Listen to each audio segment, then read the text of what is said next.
The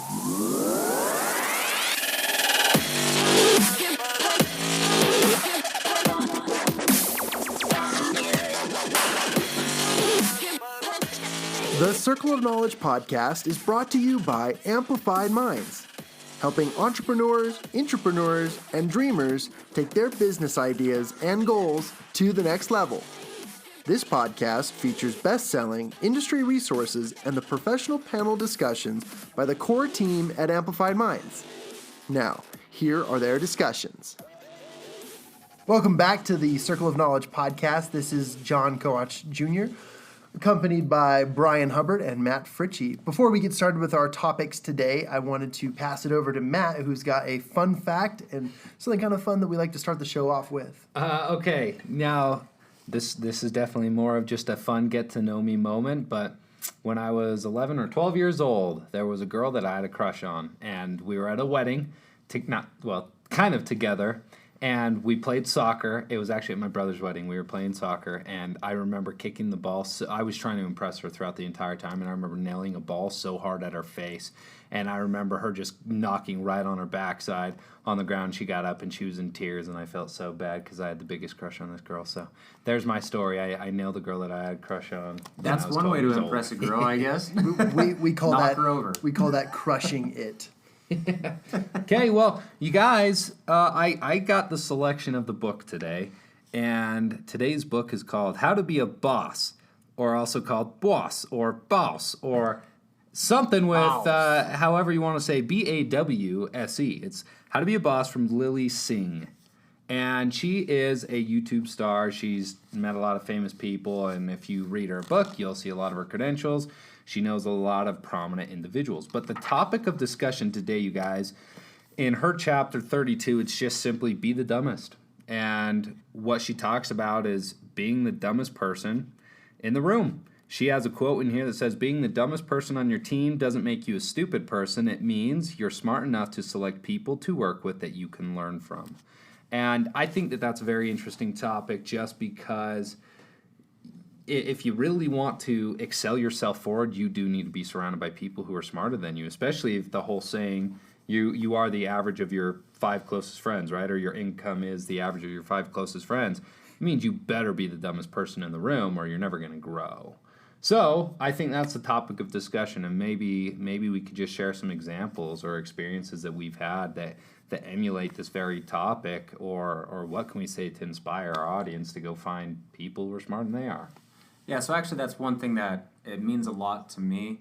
And just real quick, because I know that John and Matt have been speaking, but this is Brian. And it means a lot to me because growing up, I always had a great group of friends. They meant the world to me.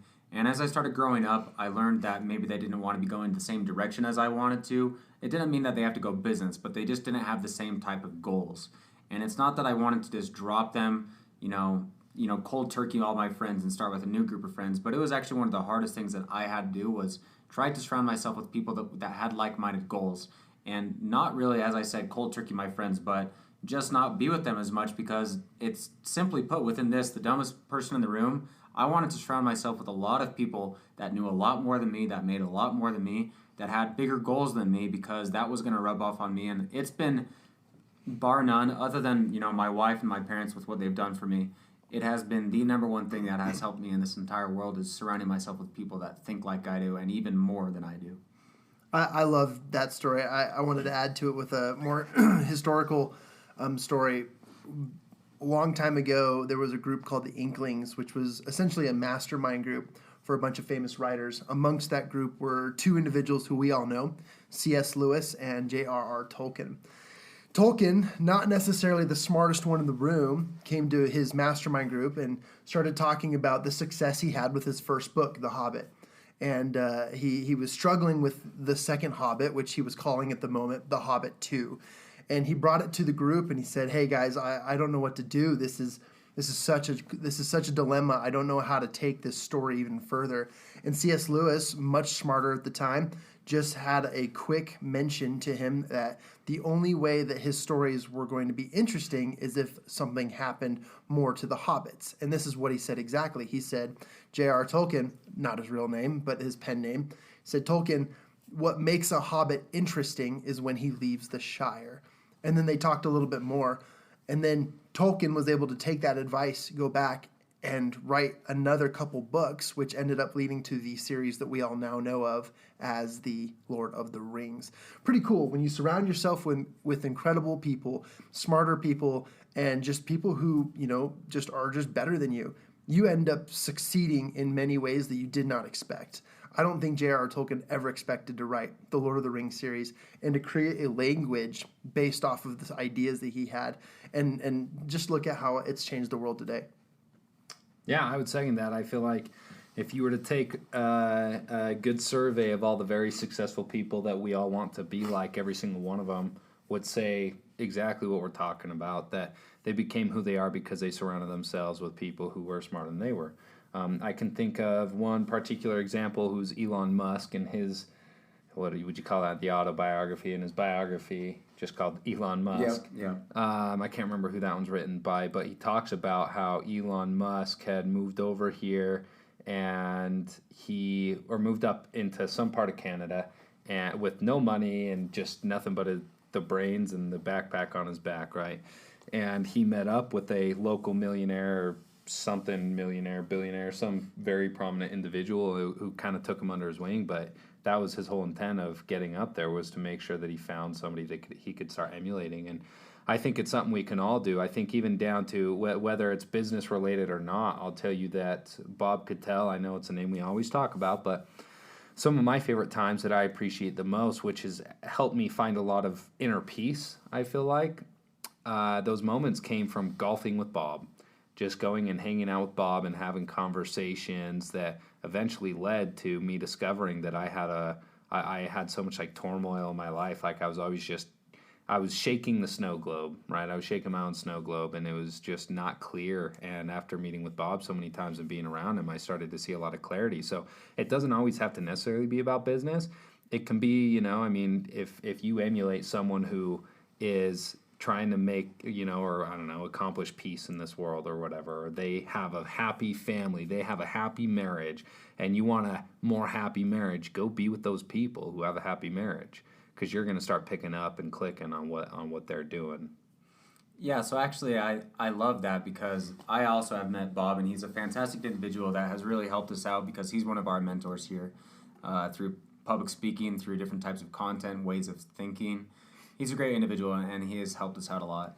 I do have a question for you two, for Matt and John, and it's kind of a devil's advocate question with this topic, because one thing that I think that we do very well here at Amplified Minds is we use the term devil's advocate a lot, because we like to look at both sides of the story, because if you only look at your side of the story, you're going to be blind to the rest of the world out there, and you have to make sure that you see the full spectrum of things. I mean, a good way to put that, obviously, is especially like in politics, yes, there's a very strong left and a right, but if you only ever look at the left and you never even give the option to the right to think about it and look at it, then you're blinding yourself to what other people think of this world, and you have to make yourself open. So my question to this idea of be the dumbest person in the room that maybe some of the listeners have right now is, I'm trying to figure out a way to word this, but obviously if you're the dumbest in the room, that means everybody else is smarter than you. Duh. So why in the world would these smart people want to hang out with a dumb person?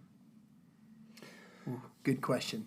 I think there's definitely a counter side of be the dumbest person in the room. I think being the dumbest person in the room is surrounding yourself with much smarter people, so you have the chance to ask questions to learn. But I think on the flip side, every smart person wants to be able to give back. I think that they want to give back. They've succeeded, and now they want to help the next generation or the next individual succeed. And so I think it's just two sides. Are you in it to learn, or are you in it to help others? And I think by helping others, surround yourself with as many dumb people as you can. And I'm one of those dumb people that a lot of these people surround themselves with, which is okay by me. But I just think it's about how your own approach, maybe. Yeah, I like that answer, because one way I've thought about it is, obviously maybe some of you guys have heard about the saying that success breeds success, but successful people love to help other people become successful, because they've learned that that's how they became successful, was through the help of others. And if they don't give back, well, then they're stopping the whole, pay it forward kind of concept. So I do agree with that. And I've just thought about that, because obviously, if you're the dumbest, then why would they want to be with you? But I really do think that that is a good answer. John, do you have anything on that? Only to piggyback off of what you guys have said, the thought I would say is add value. If you're the dumbest person in the room, that doesn't mean you can't add value. Add value, and this is the example I'd give. Every football team has a bench, right? Every sports team has a backup player or a backup position. And the reason is because, in case the front line goes down, you can resort to your back line. But they don't just sit there and ride the bench. When I was in high school playing football, I played safety and wide receiver, but I was the backup quarterback. And my coach would always tell me, hey, how are you adding value if you're sitting on the sideline? And so that would mean me and the other bench warmers would be running up and down the sideline, cheering for people, pepping everyone up, giving each other high fives, picking each other up when they're down. You just need to add value in some way. So if you're not the smartest or the best in the room, that doesn't matter. You obviously want to get to that point so then you can, increase your capabilities, but add value. Find a way to create. And I think that goes back to what you were both saying is that, are you going to serve in a different way? And that's what definitely brings, that quality of having, the dumbest person in the room in the first place. Very interesting. I think that we need to give our audience a challenge. What kind of challenge can we give them? I know we had one individual in our mastermind group just last week whose challenge at the end of the day, or his goal at the end of the day, was to meet someone new every single day. But it wasn't just anybody new. He was going to go to a high-end place like a country club and meet someone new at the country club.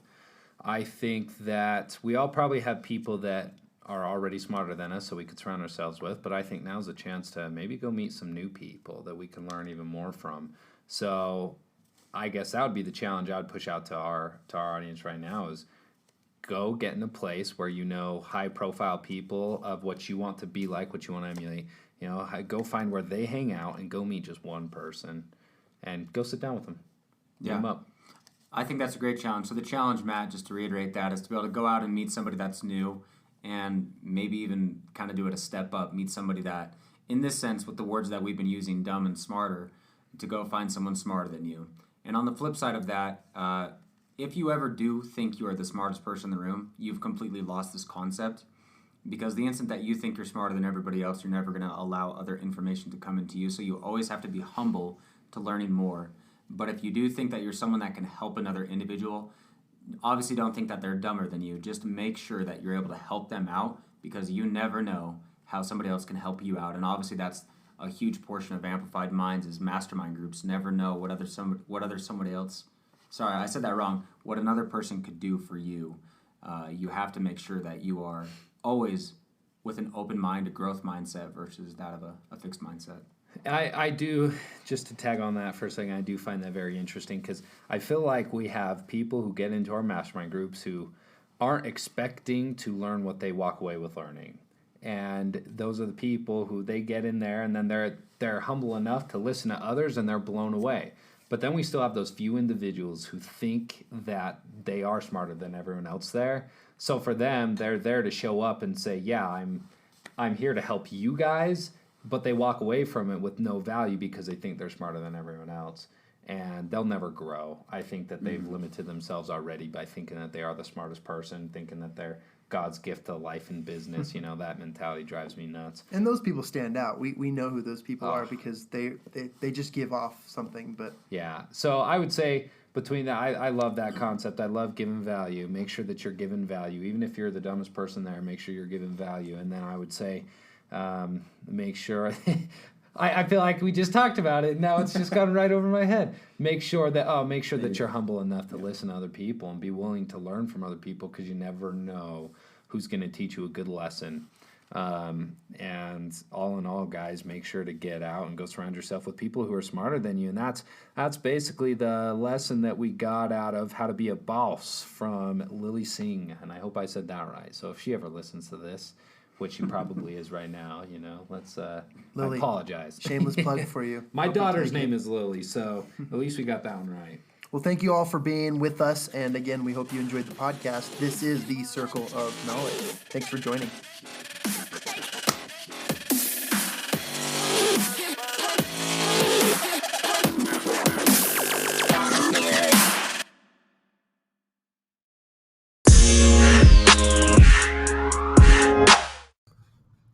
this is John with Amplified Minds. Thanks again for listening to the show. We really hope you enjoyed the Circle of Knowledge podcast. If you like the Circle of Knowledge podcast, go ahead, subscribe, rate us, and if you give us a 5-star review, we promise to give you a personal shout out here on the air. Just watch us. You can also engage with us a little bit more through social media. On any channel, you can just find us at Amplified Minds. To learn more about Amplified Minds, go to our website at amplifiedminds.com. That's AMPLIFIEDMINDS.com. You should also check out the Amplified Minds Accountability Program, where you can gain access to a one-on-one personal accountability coach, somebody who will contact you weekly and motivate you, hold you accountable, follow up, and give you the proper resources that will help you to go out and achieve all your goals. Hey, shout out to all you coaches, speakers, mentors, the superheroes of the world. We have the perfect program for you and your audiences. We have the capabilities of setting your audience and communities up in private mastermind groups and assign them a one-on-one personal accountability coach where they can help your people achieve the things that they're working towards, tailored to your programs. For more information about this, go ahead and send me an email at John, that's JON, at amplifiedminds.com. I look forward to hearing from you.